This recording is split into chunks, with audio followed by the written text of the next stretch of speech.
welcome to A Quick Shot of Romance. I am Becky, and joining me for this episode is Heather. Hi, Heather. Hi, Becky.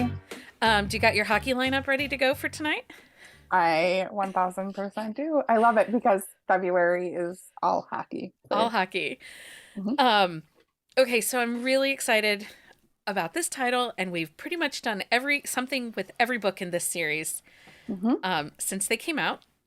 And so we are talking on this quick shot of romance about Canon by Sawyer Bennett. It is book 6 in the Pittsburgh Titans series. This will be a spoiler-free episode as we are releasing it within the week of release. So, Okay, I'll remember that. How much did you love Canon? A lot. A lot, a lot. Um, I think he was teased so well in Gage's book. It really made me really anxious for his story. Well, and we knew he was coming after Cohen's book too, Hmm. and everybody was excited to see because we'd had this terrible coach situation in the team that was creating a lot of angst, and you knew that coach, I think after Baden's book, we knew that coach was not long for the team. No, and he was just a really terrible human being.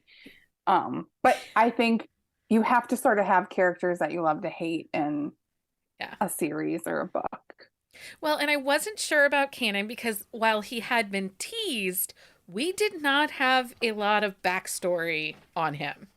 No. And that I think is probably like what made me really excited because we did get of him engaged, I really liked him. And so it was more getting to know him deeper as a character. Yeah. And he surprised me in the best way possible. I think, first of all, what I'm going to say, if you are reading this book, you should 1000%, but you need to find a book friend who reads this with you that you can text because you're gonna need it. Yeah, That's all I'm going to tell you. Okay, so here's the breakdown. This releases February 28th, 2023. Tropes: age gap, hockey romance. They have a great meet cute, one night stand, instant attraction, and Canon is absolute book boyfriend. At the end of the episode, there are 6 books out in this series. I'm going to ask you to rank them from your favorite to your least favorite before we exit. That's not fair. I just have to because I just have to. Sawyer did this in her reading group, and I was like, okay, this is my first, my second, my third, my fourth, my fifth. And she's like, that's not the rule. You were supposed to pick one. I'm like, I can't. Well, then she made me pick between Gage and Wild. That's not. She's like, who would be your Valentine for real, though?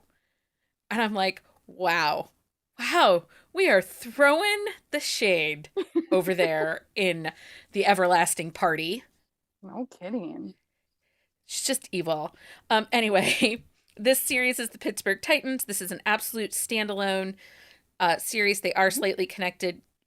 I think that this is a series you do get a lot out of if you read them in order, but they do not have to be. Yep. Put out percentage was 12%.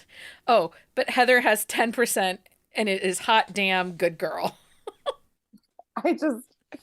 I think I read that, and I might have either messaged Sawyer or Lisa, and I was like, what? Because this man's mouth.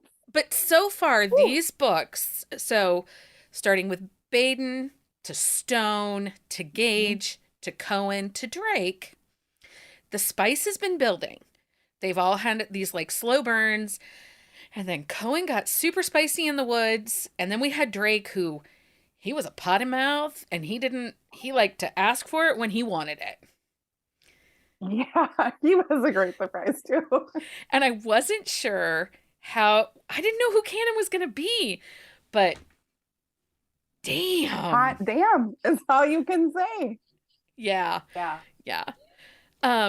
I did listen to the audiobook of this, and I think you did too. Mm-hmm. It is narrated by Stephen Dexter and Mackenzie Cartwright. And this was my first time, I think, listening to Stephen Dexter. And I know that I kept telling everyone he sounds like Optimus Prime, total new kink unlocked. Like it was his Mhm. voice was sexy AF in this book. It's real, like, yeah, it was a good, very good narration. If you are an audiobook fan, this is, oh, even I feel like if you're not sure if you are, This is a I good one. hop in here. Yeah, It's a he's good got one. this low tenor of a voice that's kind of edgy, but not overly gravelly. Um, and he did a really great job when he was reading the female parts Hmm. in I the agree. male points of view, and it didn't feel jarring. The voices flowed so well together. Hmm. Um, Also, he sounds like Optimus Prime, and it was sexy. Yeah, I mean, Canon has a way, like the character has a way with words, and then as Steven Dexter is talking, you're like, I need a fan, and I'm in Minnesota in the winter, Yeah, so. yeah. Hot, hot, hot. Okay, so let's talk about this book. So the Mhm. setup of the book is Cannon is the new coach joining the Pittsburgh Titans. The season is just underway. Brand new season. He's in a brand new city. He coached overseas. He was a former pro player, and he gave up his career to take care of his wife, who was dying of cancer. Yeah, and I really liked him. He was such a complex character. He was more than just the sports guy. He really had this caretaking side, which I think is really going to play into the next couple of books that we have coming up in this series. That we're really going to Yes, see this who he is as a whole of a human. Um, he's a people person. He cares very deeply about the relationships that he has. He understands that as a coach, he's supposed to coach and lead these men, both his coaching staff, but also the players. But he genuinely cares about the people that are in his care. yeah. Well, and so we see that just in how he interacts with the people in the world around him. His heroine is Ava, Mhm. and Ava is an assistant manager at the coffee shop in his neighborhood. Yep. And he is so kind to the baristas in the shop and to Hannah. And he takes time to be kind to them and to say hello. And they're meet cute. They don't actually discuss it. He's already established himself in the coffee shop. And then he goes back, or she goes back and reflects on how they met. And basically, she bumped into him because she was checking him out. And he spilled coffee on himself when she ran into him. Yeah, and he is like very drawn to Ava. So like he's an early riser. So she sits at the table and he like comes over and just like basically like bugs her when she's working and is just very attracted and drawn to her. And they have this like kind of fun, flirty banter. And he has a really great internal dialogue with himself. Like he he's so guarded in a way, but yet he's not guarded. I know, which is a very interesting, but I he think has an he's a internal realist. yeah, he has an internal dialogue with like, I really like her. And did I just seriously ask her out on a date? I don't have time for a girlfriend. Like, what am I thinking? Yeah. I Yeah. think what I liked about him really is as a character, he was kind of this mess of contradictions.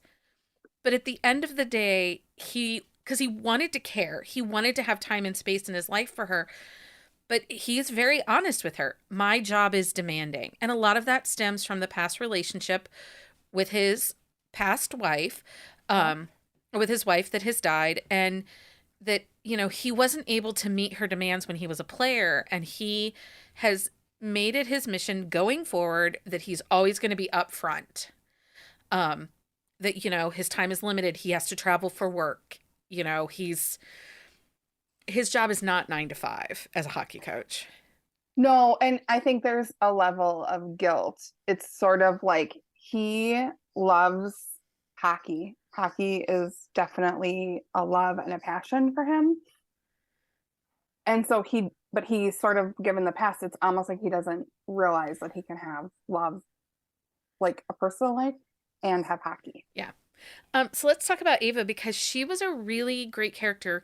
Hmm. You know, we've had some really amazing female characters in this series, but I have to say, I think Ava might have been one of the most like strongest, know herself the best in all Yep. the heroines because so basically she has a one night stand with Cannon and she didn't plan on spending the night with him. She has to work the next morning and the alarm doesn't go off. Yeah, she doesn't actually make it to work on time. She comes roll. I mean, and that's a coffee shop, so it's not like, her work day starts at 10. I mean, she opens a coffee shop. Yeah, she was like a good half an hour, 45 minutes late. Yeah, yeah. So that didn't bode well. Um, she also is sort of a transplant. So she is in a brand new city. She followed a man and kind of lost everything after this guy cheated on her. And she's sort of on her own. And she has kind of promised herself that she was not ever going to put herself in that situation again. Yeah, where she's reliant on a man for the money and her place that she lives or a job. Hmm. And so she loses her job, and obviously Cannon is a little at fault for this. And he could have given her handouts. He could have given her step ups, leg ups. Hmm. You know, he could have been like, oh, let me introduce you to the owner of our hockey team. She owns tons of businesses. He didn't. One, because he didn't want to overstep, but two, she never asked him to either. No. And she several times was like, I'm just whatever. And he's like, no, we're not doing that. Like, you aren't just anything. Like, she's very smart. Like, she's she's a smart Yeah. she's a smart chick. And she took the coffee shop job because she needed a job. And so that sort of just tells you like she's pretty resilient and she isn't afraid to do what she needs to do to make things work for herself. But she also checks herself so often. And I was like so proud of her because while we all were rooting for them to get together, I was also just rooting for Ava because she was really kind of finding herself and getting her feet back on the ground. And she was making crap happen for herself. Yeah. And I loved watching that happen for her. And she gets some revenge, but I can't spoil it. But it might be my So good. favorite scene in this entire book. And that's after several good girls and a whole lot of dirty talking. Um, but So much dirty. this scene was amazing. It was what every girl that had ever been dumped kind of revenge scene. Also, it reaffirms that Sawyer Bennett might be the best writer of a girl gang ever. Ever. Ever. I think Sawyer writes amazing heroines. They are not wallflowers. Like, I think sometimes people will look at them and like write them off given like what they do for a job. Like, I think about Brienne Norcross. Like, you would think she would be this snotty, uppity person, and that's not who she is. So like, Yeah. if you think you know what Ava is going to be like, she's not. No. You have to get to know her, and she's an amazing, strong character. And I think that's something exceptional that Sawyer Bennett does is the way she writes her stories. We really get to know these characters. And I've been thinking lately that when I review books, particularly Sawyer's books, I talk about these people like they're real and that they're my friends and that I'm like integral parts of their lives. Um, and Duh. I think that goes to show the quality in which this author writes her stories because the Mhm. way she describes them, there aren't a ton of authors that can do that, that can make it feel like, I'm on the Pittsburgh Titans team. I am one of the girl gangs. Like these are my friends, these are my people. Um, Mhm. and I think that goes to show like her level of writing. She's created this world, she's created these people that feel so real, so human to me because Canon has some really big human moments, and so does Ava Hmm. herself. Like things are not perfect, Mm-mm. but they're They're great characters, and I also love, like, let's be real, Cannon's a big deal. I mean, he's the head coach of the Pittsburgh Titans. This is his rebuilding um season. He's in a sports town, and he's a really big deal. And like people in the sports world know who he is. But she's never like, I'm dating Cannon. Like her brother is like, what? And yeah. her She dad is like, mentions it. huh? She just like throws it out because he's like, well, does he have a job? And she's like, yeah, yeah. Yeah, kind of. It's just, and he's like, Ken's like, you never told them. And she's like, you're just a guy. Like, you kind of had to earn your stripes, friend, you know? I don't know. Are you worth it? You know what I mean? And that is the other thing. This is like a friends, kind of starts as like a friends with benefits kind of thing, which is great. Down for the friends with benefits, but we all know how that ends, right?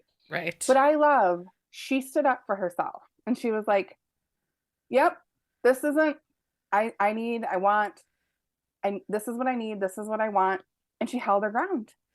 Well, and there is a little bit of a dark moment, and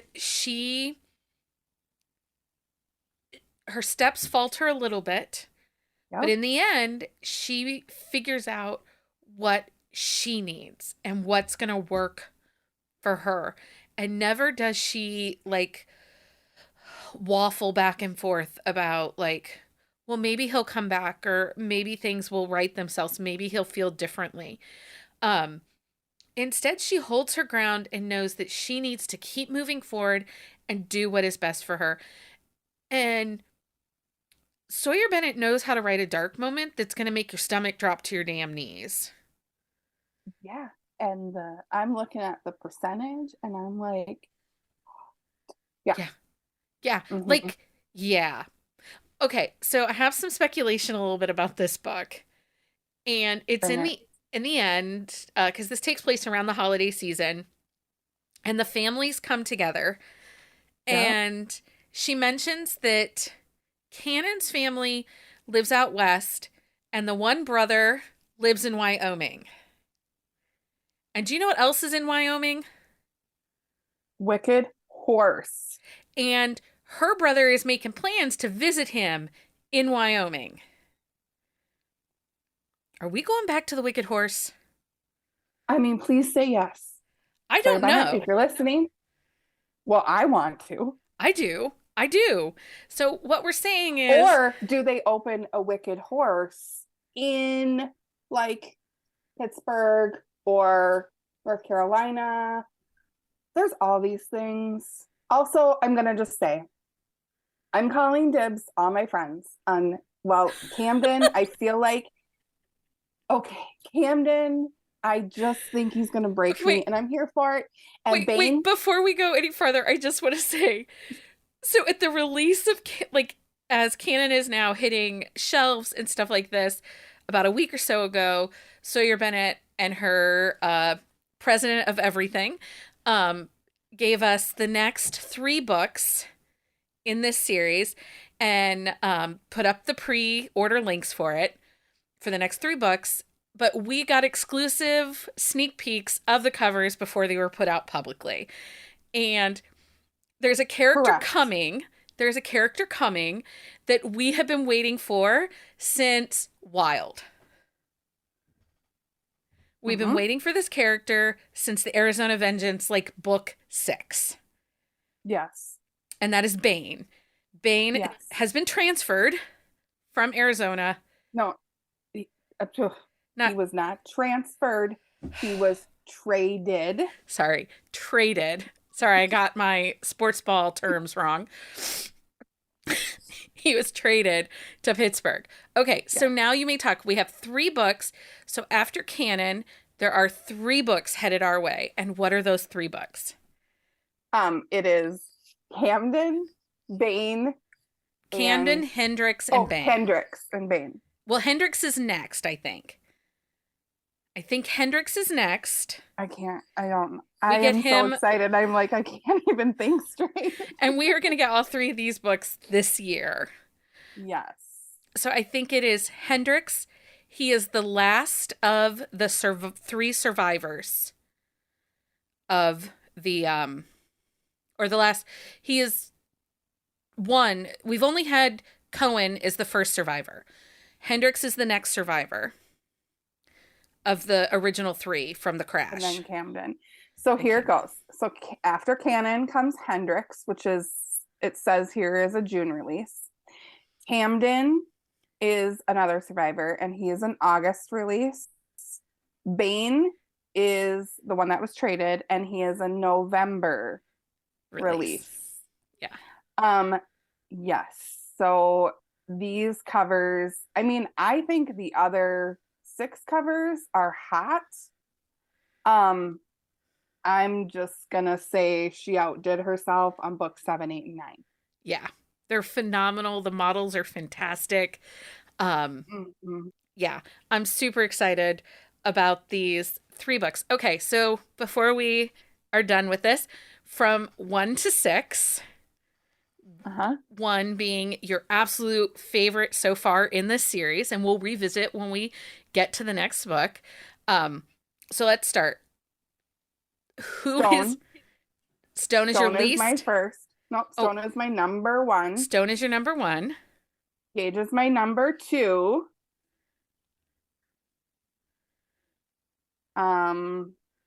Baden, 3. Oh, I forgot Cannon. And Drake. And I don't know. Okay. So Gage. Yep. Drake. Mm-hmm. Baden. Cannon. Cohen. Stone. Those are my 6. In order for my favorite. I mean, I love them all. These are all phenomenal reads. I know. Yeah. I think Drake and then Cohen. And then oh shit, then I forgot Cannon. Heather just wants them all. She loves them all. I don't know. I re-listened to there's a character, and yeah, I re-listened to Stone recently, and I'm like, oh my god, I love him Stone so was a very emotional. So Stone and Baden were very, very emotional. Very, very emotional. And their books, and even Cohen is emotional, but I think there was more emotion in Stone's book. And we did a quick shot, and it'll be linked in our On the Shelf show notes. You're gonna, if you haven't listened to that one, you should go back and listen to it, because there was some big feels in that book. It just, he just wasn't my favorite because I like the Dirty Talkers, and I got a thing. Drake, he's so much like Wild. There's just my heart. Or not Drake, I like but Drake. Gage. I love Gage. He's a good guy. And I will fight you, Carolina. So we're done. Anyway, Heather, thank you so much for joining me and talking about Canon. I'm glad you enjoyed it. Yes, loved it. Obviously, read it. It's a great hockey romance. I love this side of hockey too. I think we never really talked about that, but seeing this flip side of hockey, not as a player, was really fun. It was really fun. Yeah. Until next time, everyone, happy reading. Find us on Instagram at Buzzing About Romance or on Twitter at Buzzing Romance. If you like the podcast, please leave a review. If you'd like to support us directly, join the Bookcase and Coffee Patreon and receive exclusive content only available to Patreon members. Check out bookcaseandcoffee.com for our on-the-shelf show notes.